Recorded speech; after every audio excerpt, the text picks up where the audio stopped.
Israel says it will respond to the drone and missile attack this weekend from Iran. The Biden administration says it's pushing Israel for a diplomatic response rather than a military one. The president says the U.S. will continue to provide defensive support to Israel, but he raised concerns about escalating the tension in the Middle East because of the Israel-Hamas war.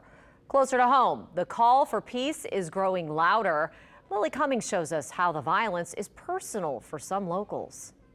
From nearly 7,000 miles away, the local Jewish and Arab communities have closely followed the situation in the Middle East. Yeah. It's just so shocking. In fact, this morning I was talking to a member of the community saying, it doesn't seem real. I mean, everything since October 7th does not seem real. And to see that flying over Tel Aviv and over Jerusalem, all over Israel, it's just mind-blowing.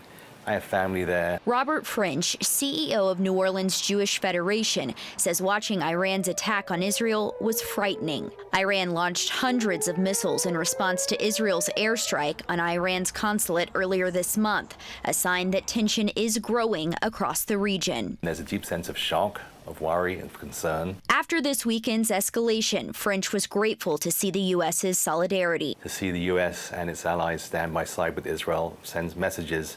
But the New Orleans chapter of Jewish Voice for Peace is calling for a regional ceasefire and an end to U.S. aid for Israel. They believe Israel has been too aggressive, killing thousands of Palestinians since Hamas's October 7th attack on Israel. I was raised with the phrase "never again," which was in response to the Nazi Holocaust against the Jews.